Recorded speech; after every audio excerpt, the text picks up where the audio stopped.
everyone. We are back. If I can find the correct. Yeah. Wow. Wow. What a start. What a start. Already just messing up everything. Okay, so hi, I'm back. I haven't filmed a video in it feels like forever. Last time I don't even know what I'm trying to say, but we did a DNA video recently, like 2 weeks ago. But it's been a long time since I've been in front of the camera just talking and just kind of just talking. And so I wanted to catch up on everything. As you can see from the thumbnail, there's a lot of things that I want to talk about. And I haven't done any K-pop stuff. Peacemaker had a new episode. Mandalorian had a new episode. Mandalorian. That's Book of Boba Fett had a new episode. The Spidermen finally had their interview. I've been waiting. I did not watch it yet. I've been waiting for this particular moment to watch the interview. Okay? And when I looked up BTS, apparently Jimmy Kimmel said some xenophobic stuff, and so I don't even know what he said, so I would like to get through that and also talk about that.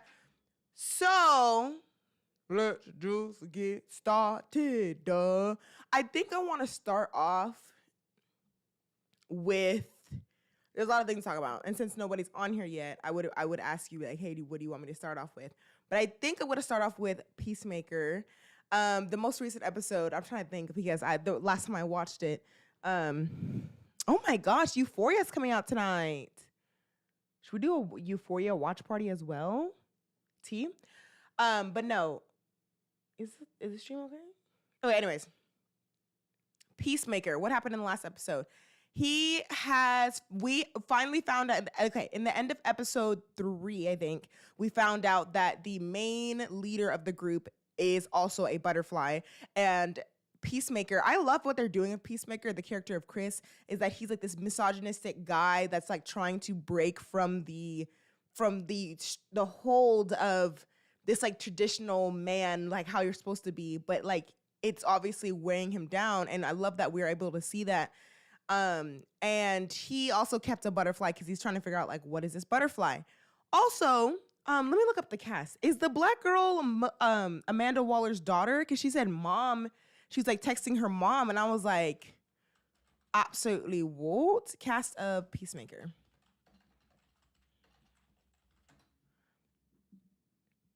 Leota. Is Leota, like, is that her? I'm so confused. Like, I think we're gonna get more information about Leota and her relationship to Amanda Waller. Because her last name in the show is Adebayo.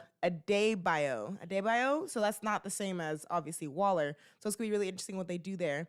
So we got more of Vigilante. I love Vigilante. I will love him to the ends of the earth. He is obviously chaotic, but like we love him.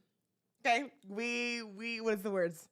We don't like. It reminds me of another Bucky, another Loki, another Druid, another like kind of that kind of character. And so he's like really, what's it called? What's the words? Naive to life. And so his character is really well done. I think in this new episode, they are going to this factory where they're seeing that where butterflies get most of their feed. Okay. And they find out the factory is full of butterflies. So they're like, we're done. We're going to kill all of them. And Peacemaker has this mask that's able to, like, he's able to see through people's head to see if they're a butterfly or not. And so that really helps. And it's so funny. It's so funny because he keeps saying Diebeard to this guy. I don't even know his real name. All I know is Diebeard. John. To John, he keeps calling him Diebeard. And so Diebeard does a whole presentation.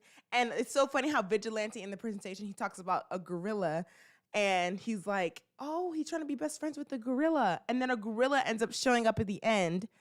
And it's like this super gorilla. And they figure out that butterflies can go into any organism. And it's not just humans. And so it's like a super gorilla. And Diebeard is able to save them with a chainsaw. And Vigilante, being Vigilante, can't just give somebody a win. He's like, well, that was my original idea. And it's like, okay, dude, like, you know, whatever. So that was funny. But I just love that they're becoming a team in a sense. And it's going to be really interesting who ends up dying at the end because I know that someone is going to, because this is supposed to be Suicide Squad. It's not Suicide Squad, but it's a version of that. And they're not really supposed to be a real team because that's not what Amanda Waller does. They don't do real teams where they're actually friends and have dynamics. It's just kind of like, we're working together, get this done, and then we're gone. So it's going to be interesting if somebody dies in the end or anything like that. But I'm really liking the show so far. It's well done. And James Gunn, like, I don't like Guardians of the Galaxy. Simply, I don't like Guardians of the Galaxy. You can't change my mind about that. So I was worried about the Suicide Squad movie. I was worried about the Suicide Squad movie. And after seeing that, I was like, okay, James, you know what you're doing, okay? So why don't you bring that to Marvel? That's fine. And so when they announced the Peacemaker show with James Gunn directing and writing it, I was completely on board because I really like the character John Cena did. John Cena just embodies the character well, and it's like he was perfectly casted.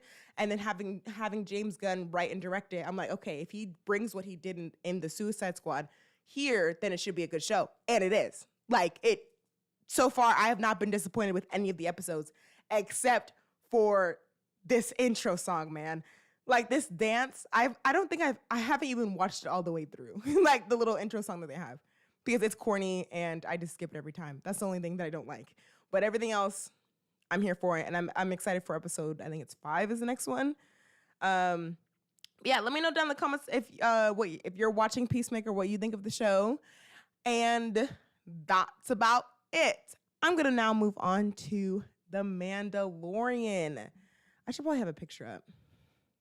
Not The Mandalorian. That's the thing, bro. That's why I keep calling it The Mandalorian when it's not, because the newest episode I've just loved so much. Because with this show, with the Book of Boba Fett, I don't like this show. It hasn't done anything for me. As a person, let's see. Oh, it's supposed to have 7 episodes. I thought it was supposed to have 6. Never mind. But anyways, as a person that is not a big fan, no, that's a lie. Let me hold on.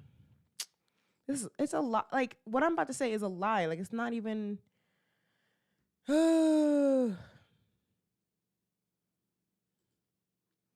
am I trying to say, guys? It's just that. Can I get this bigger, please? Can I get this bigger, please?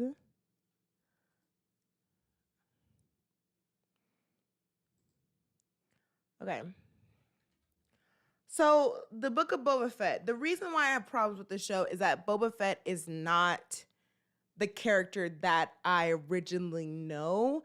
I didn't watch Clone Wars, so I have a disadvantage there. But I know that he's supposed to be a very gritty, no mercy kind of character, and so that's what I was expecting in this show. But in this show, it was more of just his origin and like how he got to where he is now.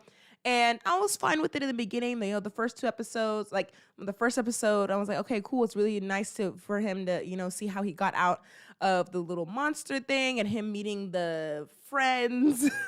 I know their names. I'm just not into Star Wars like I should be. But I used to be into Star Wars, but I'm just not as much as I used to be. And so, yes, we get that intro and it's really great, but then we drag it on too long doing this like backstory thing. And then we get to episode 4.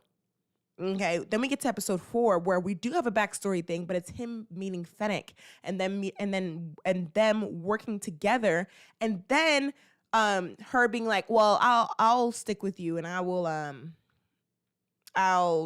we'll be friends, not friends, but I'll work with you, and that's how you'll pay me back, or that's how I'll pay my debt, or something like that, one of the two."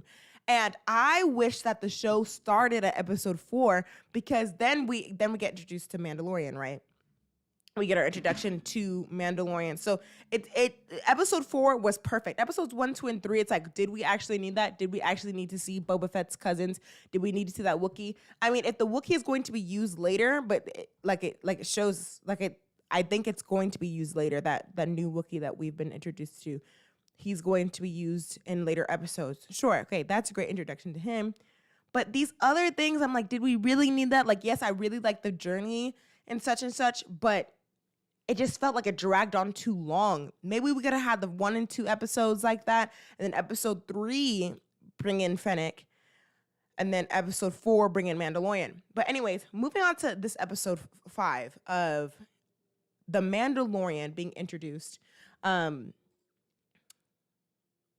this so much. Okay, I love this episode so much. It was a 10 out of 10. Yeah, I know I need to stop saying 10 out of 10, but it was actually a 10 out of 10 episode. I loved this episode. Okay, so it immediately just kind of took out Boba, and it was just focusing solely on Mandalorian and where he is after the Mandalorian show. And this is perfect for people that wanted Mandalorian this December, but they pushed it back. I mean, for people that wanted Mandalorian in December of 2021, but now we're getting it December 2022. They pushed it back for the show of Book of Boba Fett. So, I gave it a chance, but it's not as good as Mandalorian. So knowing that episode 5 is a thing, episode 5 is so good. Episode 5 is really well done. So we're introduced to Mandalorian, and it's kind of right where we left off from season 2. So Mandalorian no longer has Baby Yoda, Grogu no longer has Grogu, because Grogu is now with his family, Luke. And so he just kind of, by himself at this point. He has the Darksaber, and he understands now, like, he has some more understanding of the history behind the Darksaber and why the Darksaber is supposed to save Mando.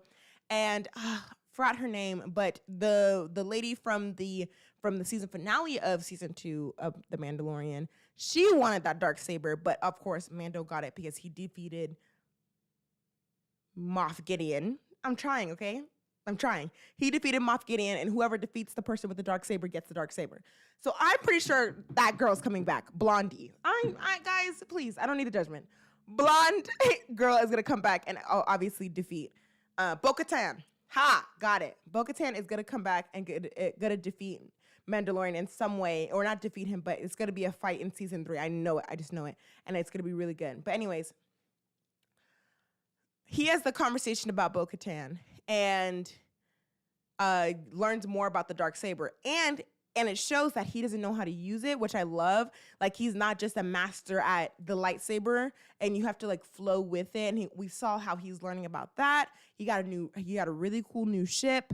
Like, this is what we've been needing from the Mandalorian, not from the Book of Boba Fett. Like, this is what I want from shows. When it comes to the past, I don't need to know about the past. Like, that's not something that I'm interested in. Like with WandaVision, we had that. I mean, I love episode 8. Episode 8 is probably one of the top episodes, and that goes into her past, but not the entire season. Like, not like 4 episodes is about her past, because we have a understanding about her past. So we don't need to delve deep into that, and we don't need to, like, expand that more. We just need to move on. We need to continue phase 4. And so this episode 5 of Book of Boba Fett continued that story of Mandalorian and of Star Wars. But these first 3 episodes, episode 4 was needed.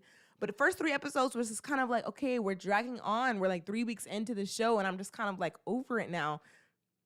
But like, that's fine. I really liked episode 5, and I cannot wait till episode 6. Maybe I'm pretty sure it's coming out. It's coming out February 2nd, and I'm pretty sure that we're gonna have them all group back up together and be like, "Hey, I know you from that thing. Let's work together." And such and such. I need more Fennec, and I'm happy that we got that in episode 4. So episode 6 needs to be a lot more Fennec, a lot more present day stuff. We're done with the past. Fennec, Boba Fett, Mando working together. They have this new ship, blah, blah, blah, and move on, right? So let me know down in the comments what you think of the Book of Boba Fett right so far.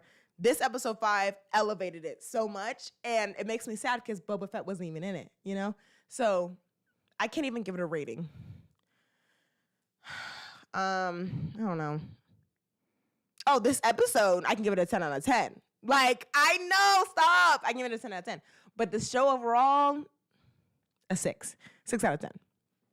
All right, we're going to move on now to, okay, let me look at my thumbnail because I already forgot, like, what we're supposed to be talking about. Okay, so I should keep it movies, and we'll end it with BTS. Let's watch the interview with Andrew Garfield, Tobey Maguire, and Tom Holland.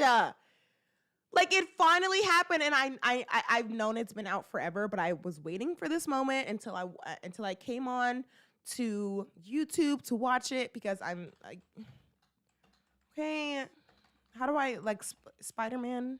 Let me show you what I'm looking at right now. I'm like, oh my gosh, Spider-Man interview. I don't even know who interviewed them. It's so long. No, this is not real. It's so long. Is this actually the one? Is this actually it? Why is it so long? No, this is somebody reviewing it, isn't it?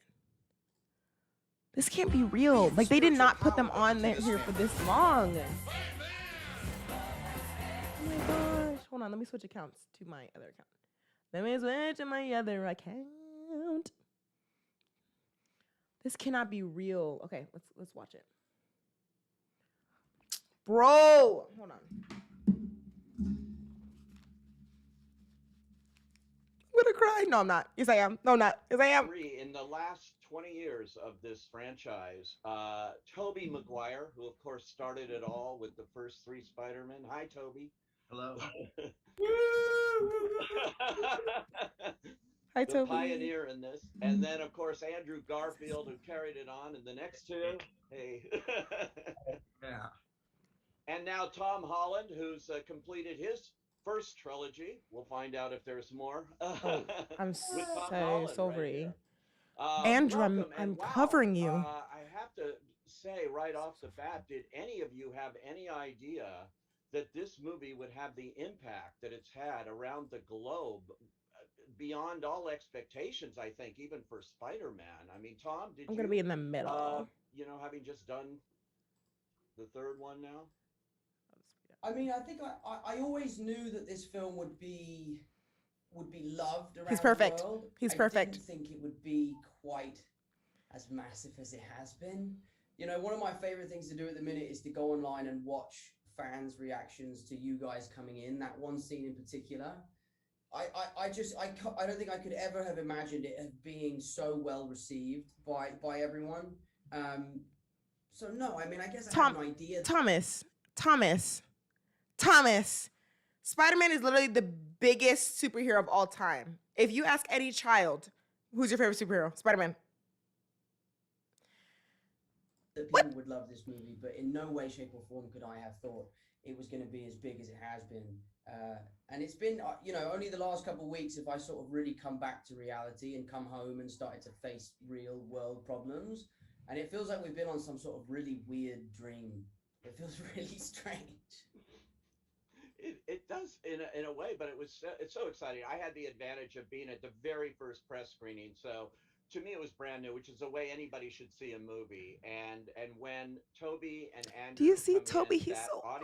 Reaction was like nothing I've experienced in a long time, and especially now in the age of COVID, it's so great. This movie seems so needed to restore our faith in movies and the movie-going experience. Tobey and Andrew, I have to ask you though, how did you get involved? I mean, when they came to you, I can't imagine, Tobey, they said, "Oh, we want you to do Spider-Man again." What was it? Yeah, I went and had a meeting with Amy and Kevin, Amy Pascal and Kevin Feige, and had talked about, they sort of just, teased it. I think Amy was like, "We'd love to talk to you, and you know what this is about." And I was like, "Okay, sure." Thomas. chat. I mean Toby. And with Amy, you're like, no, I don't, Amy. No. Yeah, no, I know. I was Like, what? maybe you could just give me a little bit of information, but I don't know. I gotta say, I was intrigued immediately, like in that conversation. You know what's so funny? You know what's so funny about this? All I can hear is the black suited Spider-Man music, because people make fun of this dude all the time. He's in his 40s, okay, guys? He's tired. He's done his duty. Like, I love how some people were talking about how the difference between,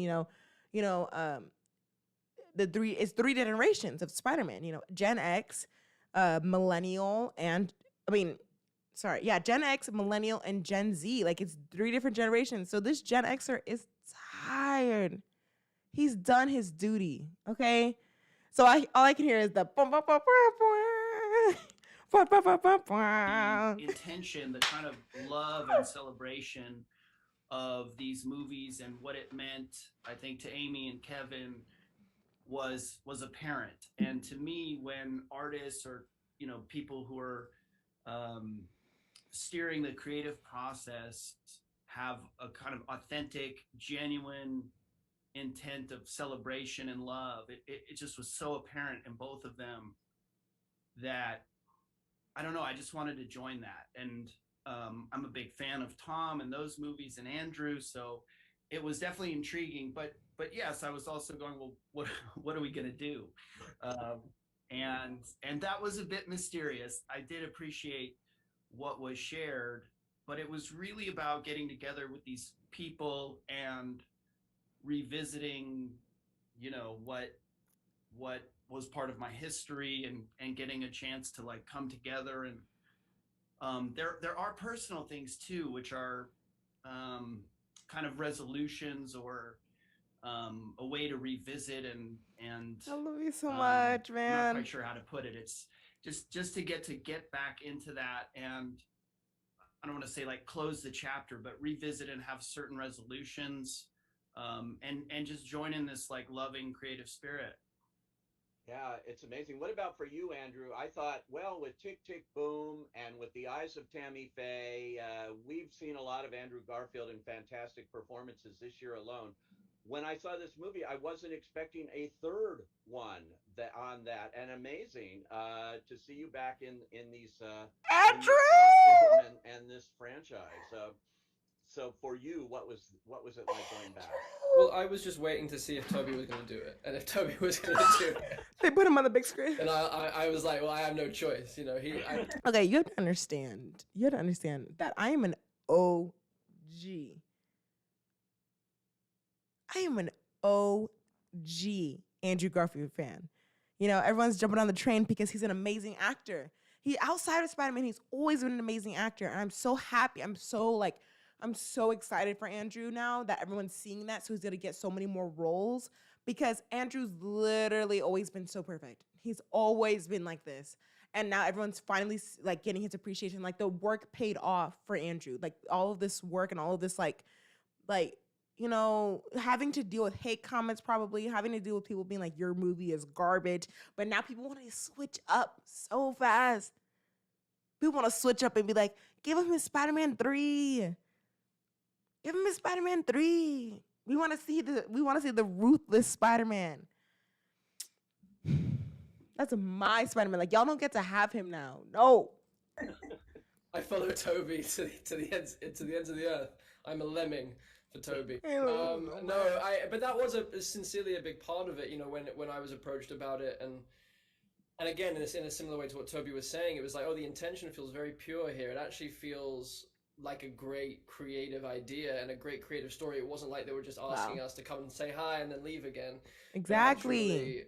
Have our presence being in service to Tom, being in service to Tom's journey and where he is as Peter Parker, and how I love the destiny feeling of the multiverse expanding in this film, and actually that without Toby's Peter and Andrew's Peter being present for Tom's Peter at this very moment, he may not become the Peter Parker that he's supposed to become. Yeah. I love that there's and that maybe he would have lost his girlfriend, and that maybe he would have gone down a darker path if Toby hadn't have given him that kind of mentorship moment, that better angel kind of moment. So it was those things. I get chills thinking about it even now. So for me, it was like, and it's the same kind of judgment call in any script or any film. It's like, is this a story worth telling, and do I want to work with these people? And it was a big double kind of capitalized yes, and then it exceeded my expectations, because the way that Tom and Zendaya and Jacob are as a trio is just like a kind of magical heaven kind of friendship, and then so welcoming of me and Toby into the gang, and then the way that Tom works with John Watts and Kevin and Amy, it's like it's very open, it's very free, and so Toby and I felt not only welcomed but actually given lots of permission. I don't think you'll understand. I can listen to this guy talk forever. Yeah. Narrate my life. Thanks. Mission to play and to kind of find our way into being of service to Tom's story in this way. And it was just a kind of joyful few weeks that we all got to spend together, which I could have been an absolute, not like you kind of think, well, getting 3 Spider-Men together could go one of 2 ways, and I think it's a testament to these guys that it went the way that it went, which was a brotherhood, which is just beautiful. I have to say, Toby, I just read this morning Sam Raimi just praising this reunion of all 3 of you, are the putting you all on the screen together and what it was in this film. I mean, he loved it, which is high praise coming from Samuel, the director. Yeah. I think. How sweet! I haven't seen that. Yeah, just came out this morning. Someone asked him, one of the papers, and he just had high praise. High praise. That means Tom, a lot for to you, Toby. No, working with them, that probably means so much to Toby. Like having Toby just like, he's the OG. He had to deal with setting the standard, and getting that praise from Sam Raimi. Like, wondering, did you have any kind of rehearsal time to get used to this idea, or did you just jump in and you're all in your Spider-Man motif here? Yeah, it was daunting. It was very daunting, because we were a long way into shooting before you guys showed up. We were maybe 3 months into principal photography, and the date of the other Spider-Mans are coming was etched on my calendar, and I was getting closer and closer and closer. And the closer and closer I got, the more and more nervous I was. And then as soon as I met you guys in Atlanta, I realized I had nothing to be nervous about. But at our first rehearsal, I had asked Jacob and Zendaya to come with me, to just kind of be there as like my support system. Like, I'm gonna go meet these guys. I'm really nervous about it. We have to read the scene, and I don't know how this is gonna go, because we're all playing the same character, and we all have to bring our own kind of heart and soul into this. And it means a lot to them, and it means a lot to me. Does it mean the same? So Jacob and Zendaya were there on that first day. But I think it was really strange and almost a little unfair how they had us put the suits on and then just jump around in front of a camera together. Like, that was one of the most bizarre experiences of my life. And again, Jacob and Zendaya were there for that, to support me. But it was an amazing experience. And from day one, it was a roller coaster that I didn't want to get off. And it was a lot of fun. And like you said, Andrew, like, it was so collaborative. It was so playful. From you cracking Toby's back to you coming up with the idea of pointing at us, like, it was all stuff that we came up with on the day. And it was just a lot of fun to be able to play with 3 guys in Spider-Man suits. It was a strange experience. The original suits and everything, man. Yeah, and how did you guys keep this a secret so well? I know there's all that pressure on you, but I mean, it really was. Toby had no trouble having to keep a secret, because he didn't have any other movies out. But Anderson had to, I love this, stretching their names out. Anderson had 2 movies. He had Eyes of Tammy Faye, and he also had Tick Tick Boom. And so he had to, do a bunch of interviews for those movies. And so a lot of interviewers had to talk to him. And with Thomas, he didn't have any other movies out, I'm pretty sure. And so it was really all on Anderson. Well kept secret, and that's a hard thing to do in the age of social media and the internet and speculation. And did they threaten you with anything here or what? You had the worst of it though, Andrew. Stop. You were doing press for months. Months, bro. Yeah, He had the worst of it. Out there, man. I'm like out there, and everyone's like, "Why is Andrew Garfield on a press tour just denying Spider-Man?" Like these other two films. I'm like, dudes, like look at this stuff. So yeah, no, I definitely think I had the hardest time. You had the worst part of it, yeah. Thrust into the world just like coincided with having to lie for the sake of that audience reaction. I think so, and I know, I equate it to like, you know, when you're organizing a surprise birthday party for someone that you love, and they keep saying, "Mate, just tell me, I hate surprises. You know I hate surprises, but deep down you know they will love the surprise." Yeah. Yeah. I justified my ethical kind of unethical lying behavior. I call it fibbing more than lying. Right. It was I kind of enjoyed it. It was quite fun, and it felt like a game of that game Werewolf or Mafia, where you're obsessed with you're obsessed with the werewolf, and you're obviously the werewolf. A little bit of a game for myself. I don't know, and it did result in this kind of like, even though there were all these leaks and all this stuff happening, I think like there was enough doubt in everyone's mind going, "Oh God, what if it isn't? What if it isn't? What if they don't show up?" And then, so when we did, it kind of gave them that little bit of icing on top of an already incredibly deep. Like, I watched the movie with Toby for the first time, and I was in pieces. Like, this is a deep movie. This isn't just this movie. Which, this movie partially is, but like, this is a movie that is about. No, like, I don't think I understand how well done they did this movie, to the point where I like Homecoming and Far From Home now. Like, I appreciate these two movies a lot more because of No Way Home. Just like how with Infinity War and Endgame makes me appreciate Age of Ultron. Just, it elevates that movie a lot more. And I have a more understanding, because oh man, those movies were not good. And I really did not like Tom Holland's Spider-Man. He just didn't do it well. Like, it, not him not doing it well, but it just wasn't written well. I did not like it. And it was because I didn't understand that it was the whole trilogy is an origin story. It's not just like the first movie is his origin story. It's all three of them is his origin, which they've never done something like that before. I've never seen that before, where it's like three movies being your origin. It's kind of like, one, and then you just kind of jump into, your villains. But they did it that way because I was like, this guy is childish. Like, you get everything given to you. You're Kitty. How are you already an Avenger? Like, did you even really earn it? And then we see now that he finally earned it, and it's, yeah. A coming of age, like an acceptance of loss, acceptance of death, taking responsibility for your gifts, and I was torn open by the journey that Tom went on, and that he was having to.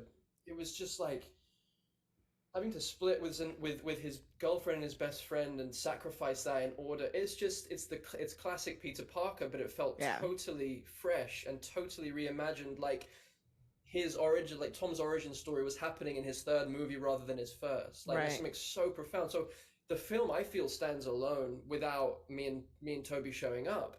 I hope we enhance it, but like, I think John and Tom have made just something actually that is exceptionally moving, especially for young people. I think it's a beautiful film. Yeah, Tom, it is highly Andrew emotional. always knows what to say. Those close-ups of you, with Aunt May, and then beyond, and the whole coda. If you haven't seen the movie, hold your ears, because that ending is really touching. And it's unlike what we've seen before in the Spider-Man universe. So to play that must have been emotional too, I would think. Yeah, I mean, it was emotional. There definitely was a sense for me as an actor that this was the last time that I could potentially don the suit. So a lot of that emotion came from the act of saying goodbye, which is one of the biggest themes throughout this film. So, thankfully I was really able to draw on my own experience and my own feelings in those moments. but this film also felt like a huge celebration. You know, this movie really is a celebration of 3 generations of cinema. So at times we would be getting into these scenes that were incredibly emotional, that, you know, they're very taxing. And I was so happy to be there that I had to go at it a different way and kind of go, wow, look at my life. Look what's happened to me. I'm working with Tobey Maguire and Andrew Garfield. Tobey Maguire! And I would get emotional. You're working with Tobey Maguire. William Beth. I have to link in their names. William Mathey Defoe.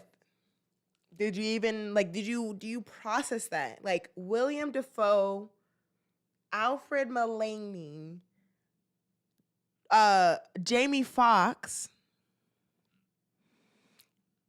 Tobey Maguire, Andrew Garfield. Like that At kind of how proud I was of the situation that we were in and that what we were doing and that I really believed in what we were doing. like I could fight Tom. So yeah, it was tough. Yeah, But, you know, I think I should anything fight him. Hard is worthwhile. And you know, I was happy to kind of really push myself and to make this film, you know, more emotional than superhero films have been in the past. But yeah, so a lot of it was I was drawing on my own kind of feelings as we went along. Yeah, and Toby, this feels like a culmination. In fact, I did a little interview with Amy Pascal, and she described it that way. She said this movie is a culmination of 20 years, what began with you and your 3, and now going full circle here. Full circle, is that dude. the way you look at it too when you looked at this, that this is like the end of one thing, maybe the beginning of Imagine, another somehow? yeah. So I have to pause before you answer this question. When and if I have kids, yeah, you're waiting 20 years. I think I have to make them wait 20 years. Like, I'm not gonna give you that satisfaction of watching this back to back. Yeah. You have to endure.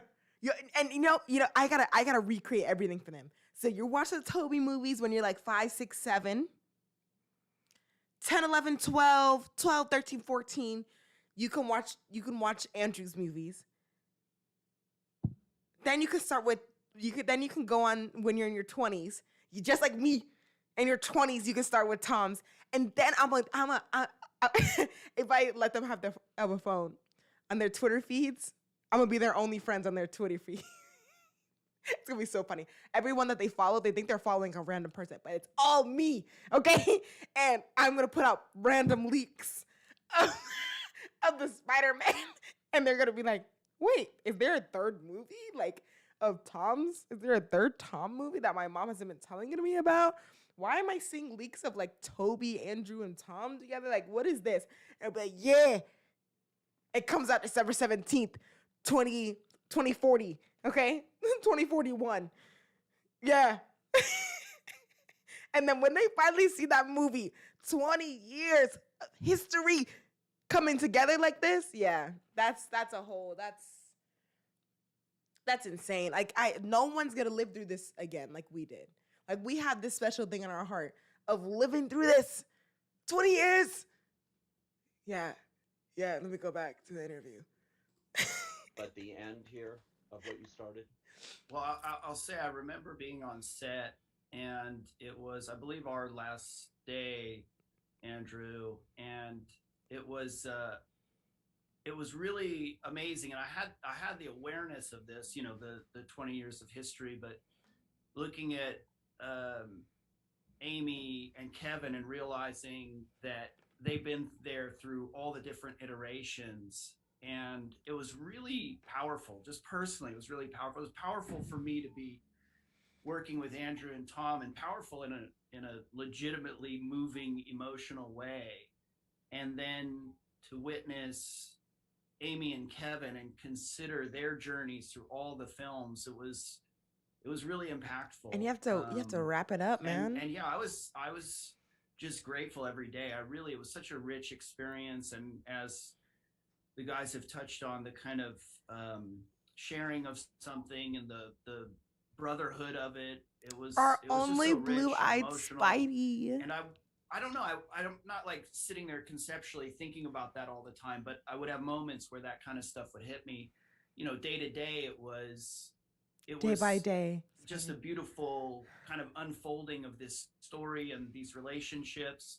So I was more just like in that on the day to day, but I'd have these like reflection moments, which were quite powerful and elegantly woven ultimately, because it's actually, you're thinking about taking 20 years of history and revisiting that, and how do you balance all of these things. And each of our kind of series of films have, you know, the characters are, we're playing the same character, but they're also unique. Different. And the way those films and characters evolved in those films are unique. And then to bring all of that together, including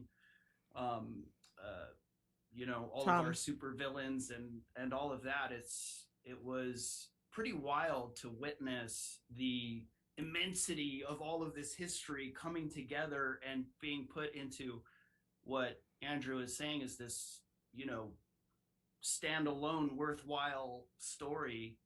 And I too just wanted to say with the coda of the movie, I was really touched emotionally, but also I just thought it had such a sweet elegance to it. Like, that was so amazing. And I agree in terms of the origin story and the kind of coming of age, or you know, Tom, your character stepping into this different kind of maturity and responsibility. They all look so and all done with different, this, you like, know? really sweet, sad, elegant touch. It was just beautiful. Like, Yeah, it Thomas looks like a baby. That is a child. He's just growing up. Like, he's fine. Like, I'm really happy he's gonna have a college years trilogy. And then he's supposed to have an adult years trilogy. And some people are like, I'm kind of on the side as well, where it's like, why do we need 6 more movies of Spider-Man? But like, also, I would love 6 more movies of Spider-Man. But like, this same character, I mean, let's say he has his college years. Thomas will be 30 by then. Tom will be, he'll be in his 30s doing the college years. And then adult years, he'll be in his 40s. Like, he'll be as old as Toby. So it's like, are we going to continue to have this Spider-Man for another 10 to 15 years? Or like, are we going to have any new Spider-Man? Are they going to bring in Miles Morales? Like, I hope that, okay, yes, we get our college years and maybe he's like trying to figure out his life on his own. We don't need any help. I know that everyone's forgotten him, but I feel like they're going to have some loophole. Or they're like, oh, well, there's like this one person that's still going to help him get through his time. Like, no, like, he can figure it out. Just like Andrew did, just like Toby did, he can figure it out. So hopefully they do that and, you know, go through his college years. And then I hope that Miles gets introduced at some point where Miles gets mentorship from Tom. And I feel like this is so much different from Tom getting mentorship from Andrew and Toby, because we'll actually see the things that we'll actually have seen what Tom is referencing when he talks to Miles. He'd be like, well, this is what I went through, blah, blah, blah, blah. Because it's different with Andrew's character where he's like, oh, I stopped pulling my punches. And we didn't actually see that. We just kind of had to imagine it. But it's going to be different. So, you know, it's going to be really interesting what they do with that. But, like, just seeing them here in this interview, you can see their different ages. You get to see the Gen Z, Millennial, Gen X. And his is so, look at our little Tom. I mean, look at our little Toby. He's tired. It's tired. It's a remarkable movie the way they did this. I got a big shout out here to John Watts. Oh, I'm gonna stop it here for now because this is gonna go on for another 10 minutes. But anxiety. Oh my gosh. Toby's poker face, Andrew's expressive passion, Tom desperately trying not to spoil the future of the series. I love these guys' dynamic.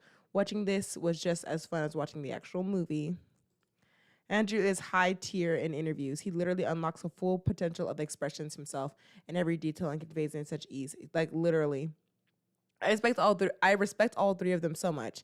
They care so deeply about the movies and are wanting to make sure that they are done correctly and not rushed or anything like that. Makes me so happy. I watched this movie in theaters with my family, and it was my first time seeing a Marvel movie in theaters. Best time of my life. It's exhilarating and an emotional roller coaster.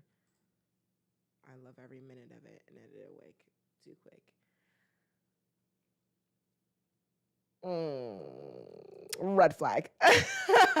Oh man, seeing these three together is such a heartwarming interview. Really makes me smile ear to ear. Same. It's a joy seeing the trio together and then sharing such experiences behind the scenes of such a loving fan service based movie. It's bizarre how cool Toby and Andrew are during the interview and it fully, and I repeat, justifies how Spider-Man No Way Home is a exceptional celebration of 3 generations of Spider-Man and then their closing arcs. Hats off for this interview and the amazing memories that erupt as a result of the opening night of this movie. Yeah. See, now let's go back to my kids. Let's go back to Generation Charlie. I'll probably have kids during Generation Charlie, not Beta, because absolutely not. And I'm already too young to have a kid for Generation Alpha, and my kid will not be a Beta. Yeah, I already can see the future TikToks or whatever app it's gonna be. It's gonna be like, you're a Beta. So Charlie, sweet little Generation Charlie. And anyways, I'm gonna have to recreate opening night. Like, I'm gonna have to get everybody in the neighborhood or something to come together and be like, this is the first time you're watching the movie. Okay? Get it together. Sit them down. Andrew comes through the screen. We're all screaming and crying. Like, this is the greatest moment of our lives. Like, the people that did not see it in theaters, I feel bad for you. If you didn't see it that opening week, I feel bad for you, bruv. I feel bad. Spider-Man No Way Home is so beautiful. I still can't believe all 3 of them appeared in it. Stunning performance from Tom, and great to see Toby and Andrew back in the franchise. Yeah, this was great. So now we're going to move on to, I don't know what's happening with K-pop as of right now. We're moving on to K-pop. Transition. I have been off of TikTok. Not TikTok. I've been off of K-pop lately, and I haven't seen enough stuff because I've been so busy. But apparently, as of a day ago, what is this? Jungkook graces the ad of English coaching classes in. Oh, that's cute. It's so easy to not make xenophobic BTS jokes. Okay, I want to go to their photos and see if I still recognize them because I haven't seen them in a day and like months. My husbands, even though they're like, you're literally a fake fan, Leia. They would never speak to me. I'd be like, I'm so sorry. Like, I'm here. Like, I'm here. Okay, RM, J, J-Hope, V, Jungkook. No. Oh my gosh, I'm so sorry. No. Okay, sorry. This is Jimin. This is Suga. This is Jin. I will never not get Jungkook and V mixed up. So this is V and this is Jungkook for sure. And then everyone else, Suga, Jimin, Jin, J-Hope, RM.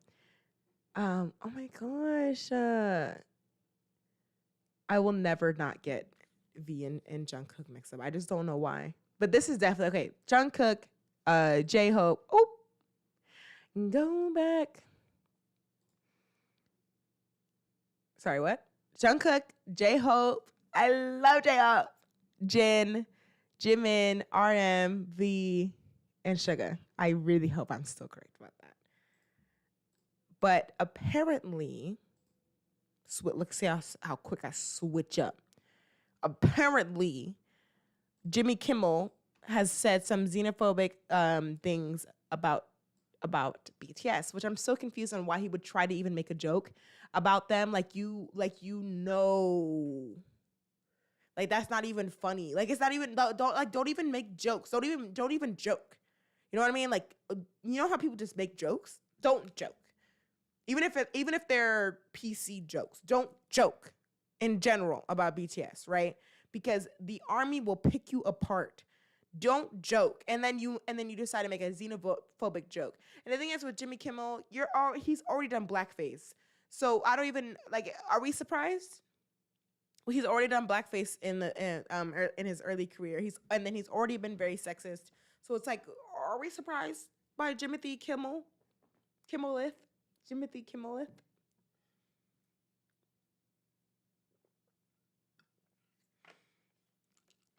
This is water. I'm just using anyways. Are we surprised by Jimothy Kimmelith? So I didn't watch the video. Oh, are we really using BuzzFeed as our source? That's the top source. So I guess we are. But I haven't seen Jimmy Kimmel in like forever. I don't even think I've ever watched a full show of his. And so I don't even know what happened. And I just looked at BTS and this was like the top news. And I'm just like, what happened? What's going on? So the top with the headline is Jimmy Kimmel is under fire for seemingly making a xenophobic joke about BTS. And people are bringing up his past anti-Asian comments. Is that the first time South Korea boy band has faced xenophobic at the hands of a talk show host? Yes. I've seen this exact same, I can make myself bigger now because we're not on the interview anymore. Sorry about that. Yes, I've seen this exact same title from James Corden. So what's going on? How do you not learn from this? So let's read this. Can I make this bigger? So I can see it because I'm very blind, very blind, very blind, very blind. I just made a whole song. Okay, sorry. I'm sorry. Okay, anyways, that's Jimothy Kimmelith. And in a recent aired monologue, the late night host made a joke comparing coronavirus variants to the late 90s boys craze band. Come on, dude. Are you like, come on, man. Like, that's not even, it's so tiring. I'm like that. Sorry, hold on a second. Let me go back to big screen. I'm tired. That's so cheap. Like, even if people were okay with it, that's cheap.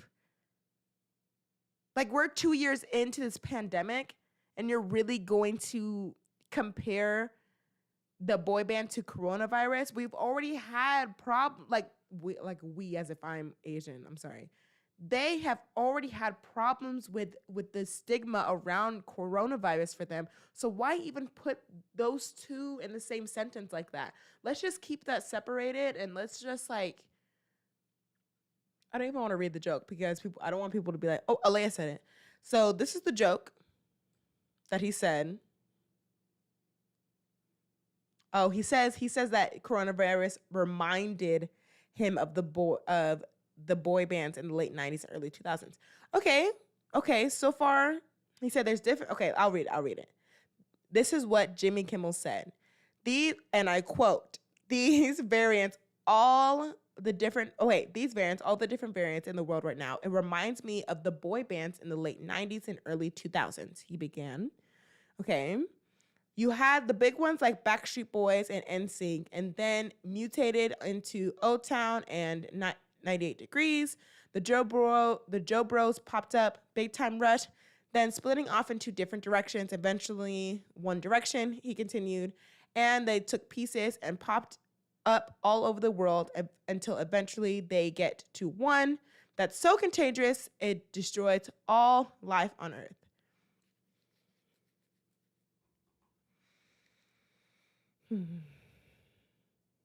Okay. While the 54-year-old didn't mention immensely popular Korean boy band BTS by name, many fans and viewers alike are saying the comparison is obvious, especially since he made similar jokes in speaking in Emily Paris and Ashley Park last week. Guys, okay. Guys, never mind. I take back everything I just said. He didn't even say BTS. What's going on? What are we doing, Army? Army,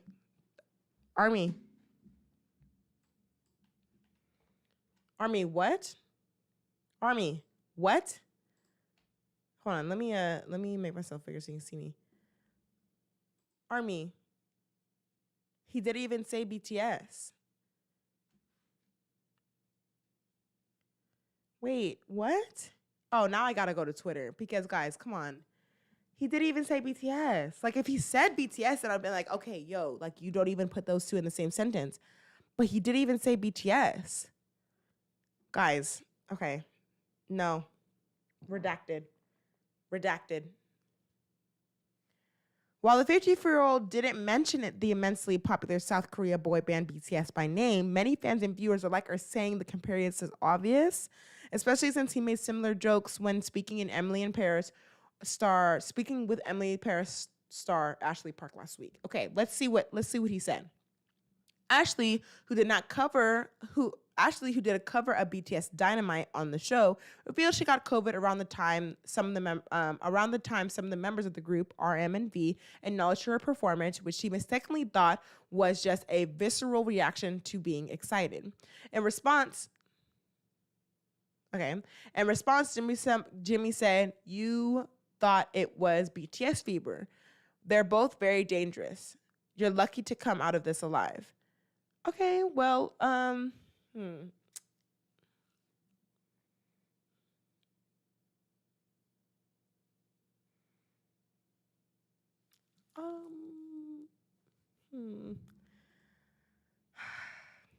just gonna go with no comment because, okay. Fans think the joke is directed at BTS, giving the group. Sorry, hold on.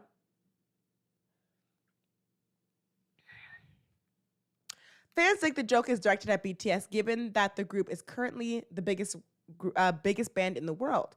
A global sensation, they broke in 25 Guinness World Records and boast the highest streaming numbers of all time in any group on Spotify. ARMY and others are angered by the illusion because BTS has repeatedly been the subject of xenophobic jokes, particularly with regard to COVID. The good news is Omicron BA2, as they call it, doesn't appear to be more severe when it comes to symptoms. You know, these variants, all the different variants, it reminds me of the boy bands. Okay. I gotta go to Twitter about this because I think that we're, let's see what the last line is implying. Let's go. And it popped up all over the world until eventually we get to one that's so contagious it destroys all life on Earth. Now, the good news is Omicron B. Yo, okay.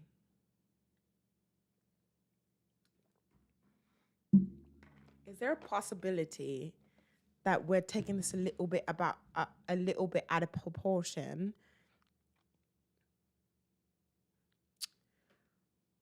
And what I want to say about this is that many people, when it comes to, now I'm like having to like kind of explain where I'm coming from.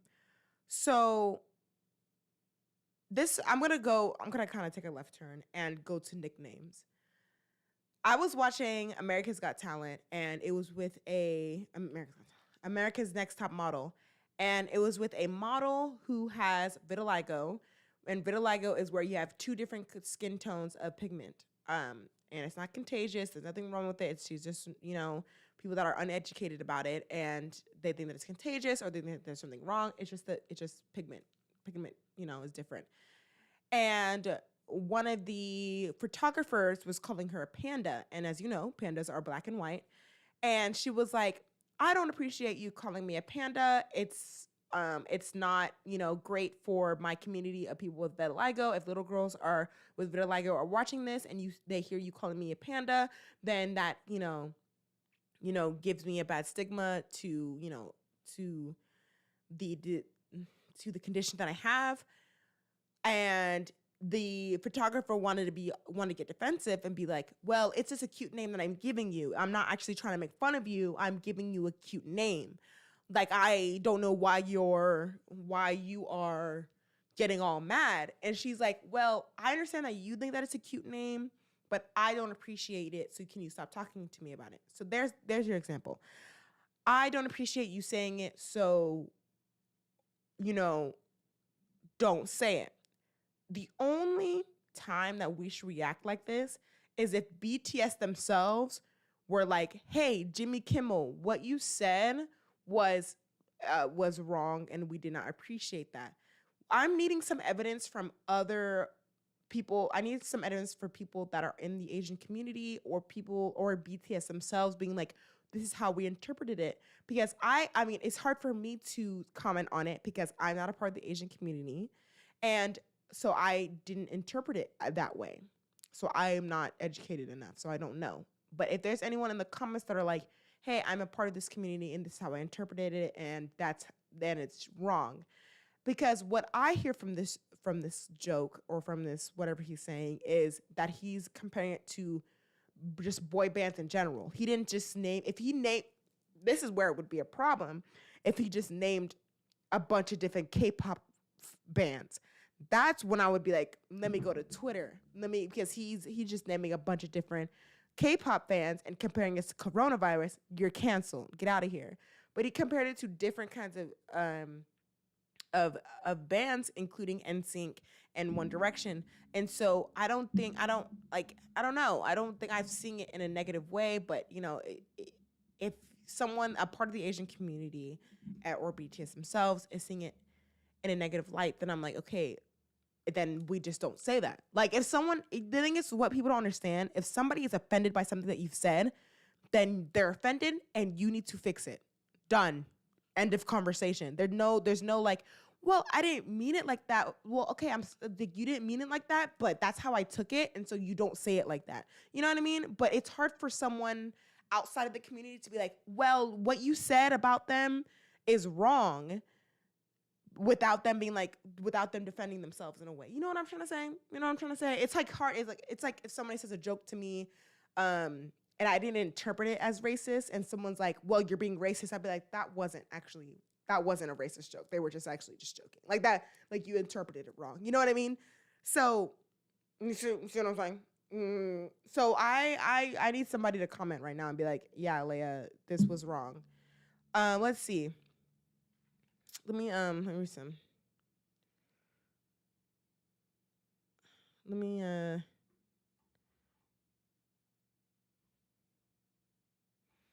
Let's see.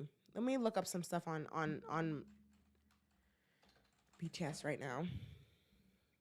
Let's go to my window. BTS, Jimmy Kimmel. Interesting how the headlines are saying Army is upset with Jimmy Kimmel for comments he made on his show, and not simply Jimmy Kimmel made racist remarks towards BTS.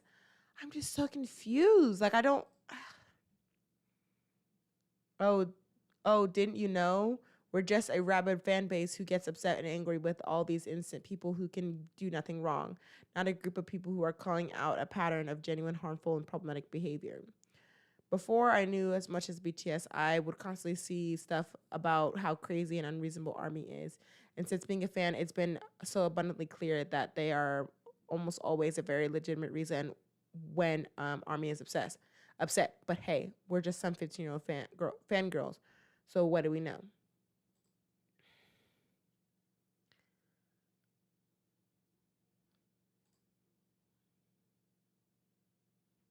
It's so easy to not make xenophobic.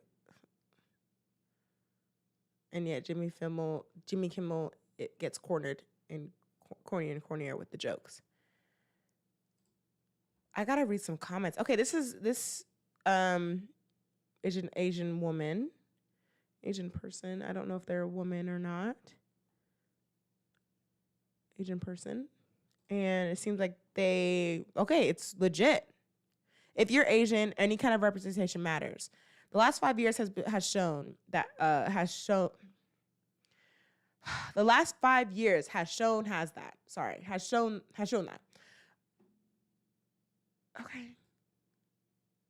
We have something pops up on my screen. I don't know if you said it. It was like I don't know what it was. Anyways, we have so little, but BTS makes me feel seen.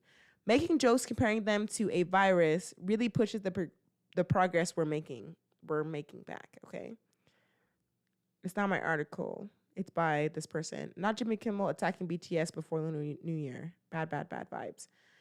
My Twitter is blowing up. I can't reply to everything, but if you're gaslighting or just invalidating people's feelings, I am just not going to respond. Okay, that's what I'm saying. Like, I don't have I am not part of the Asian community. So when I heard the joke, I was like, heard the joke. When I read it on the article just now, I was like, he compared it to several different bands, and he didn't mention BTS in any way. So I'm just confused on, hey, computer, I get it. Please stop. Thanks. Computer, like, what do we want to do? My computer's like going off. Sorry. Anyways, BTS, I'm gonna take this off because my computer's just going off. Okay, BTS, like, I don't understand. He compared it to other bands, and he didn't mention BTS.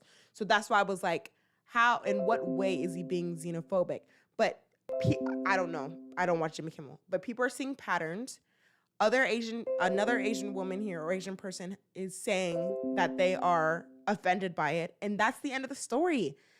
And I'll reiterate again, if somebody's offended by something you said and you didn't feel like it was offensive, too bad, so sad, don't say it again. Too bad, so sad, don't say it again. Like,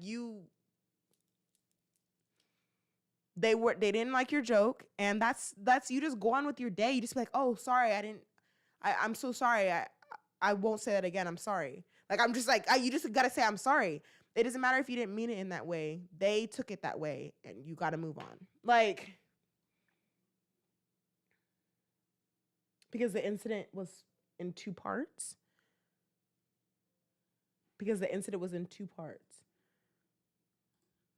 Okay, then I think I didn't read the rest of it. Hold on. Because this is the thing that I read was this right here. Let me go back to it. Sorry, let me go to my window.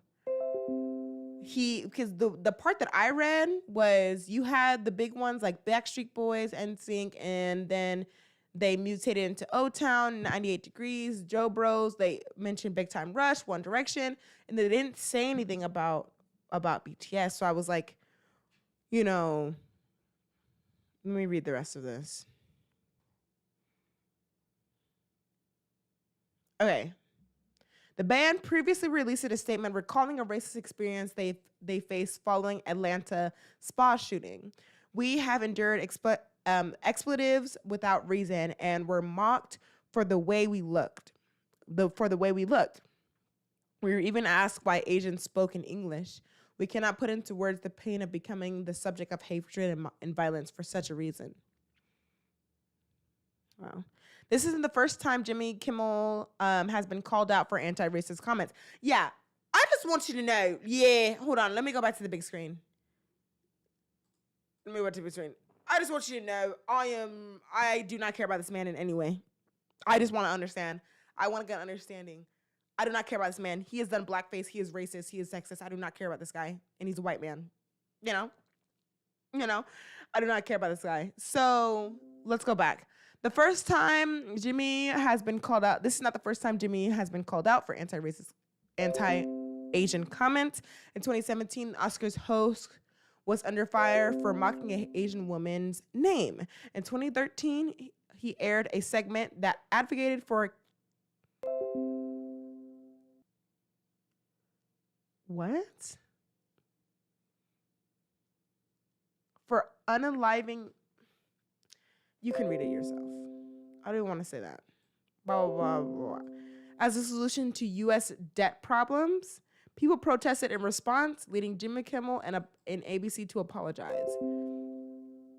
We'll be sure to update you if Jimmy addresses the controversy. In the meantime, let's just agree that any jokes making fun of COVID's devastating toll on the world, especially in relation to an Asian boy band in the wake of rising hate crimes, is not okay. Yeah, I this guy isn't it anyways. Let's see. To make that kind of joke so close to the deserved criticism he and the show have received for making high-key, careless, low-key xenophobic remarks about BTS and COVID seems ill-advised and sloppy at best. Pointed at worst. But even more than provoking the ire of fans who are justifiably tired of having their favorite group constantly mocked It's just plainly ignorant of the world we live in, the world where anti-Asian hate crimes rose during the global pandemic, the world where Asian actors and celebrities are underrepresented in... I don't know what's going on with my computer. It's very frustrating.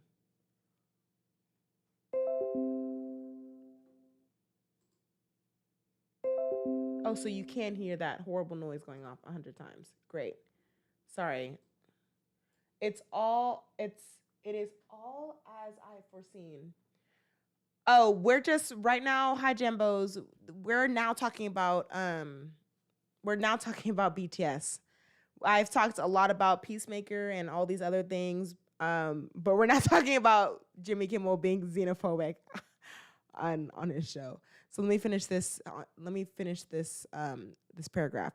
The world where anti-Asian hate crimes rose during the global pandemic. The world where Asian actors and celebrities are underrepresented in Western media. The world where Asian musicians have to work 7 times as hard to succeed, only to have the goalpost moved at every turn. Yeah. I don't care about Jimmy Kimmel in any way, so I cancel him. I really don't care. Like, the way that we have so many late night shows and they all look the same, they're all the same looking person, a white man. Like, can we give, like, let's give people, like, let's give some other people a chance. Like, we gave Lily Singh a chance and she messed up, man. It just makes me, okay, we're going to do a little bit of rant on Lily Singh's, just 2-second rant. Lily Singh messed up, man. She had a late night show, but she just made it about white men. If I'm gonna go watch your show at night before I go to bed, like, I don't want to hear about white men. Like, I don't want to hear about how you hate them so much. Like, I don't want to hear it. You know what I mean? I just want a good show that happens to have a woman of color and you're telling us the news and you're making jokes and such. But she messed up and then she lost her show, you know, because people were like, yo, we were like, okay, this is really boring. And so now with late night shows, I hope that maybe we can get some other type of representation. That'd be really great. And Jimmy Kimmel has done blackface before, so I just don't. This is the backlash you deserve at this point. I don't care. Anyways, let me know down in the comments what. Oh, okay, Jambos. Thank you so much for being on here. Thank you. Yeah, I don't. I'm kind of over it. You know what I mean? My computer is going off. I don't know why my computer's doing this. It's really frustrating. Can y'all still see me? It's really frustrating. Okay, anyways, let me know down in the comments what your, like, thoughts are on this and give me a little bit of more explanation. Or maybe you can, like, offer some articles on what you can offer some articles that for me to read on other things that Jimmy Kimmel has done to BTS. But yeah, I just think that you just shouldn't make jokes about Corona, because right now we're still in it. We're in the thick of it. Okay, just steer away from that. Okay, well, I think I got to everything. Hold on. Let me look at my thumbnail. This computer, can y'all hear it? Y'all can't hear it. Okay, good. It's like, I think I'm having an update happening right now on my computer. That's why it's, like, being weird.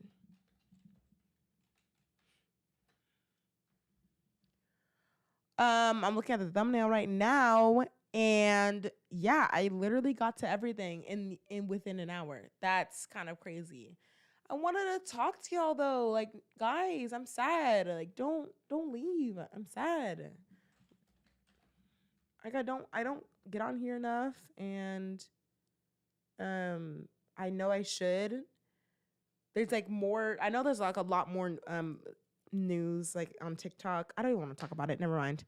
Anyways, I'm gonna end the show here, and I hope to see y'all next time. Thank you so much for watching and commenting and liking and subscribing, and make sure to follow us on Twitter at @nwoodley, and I'll see y'all next time. Bye.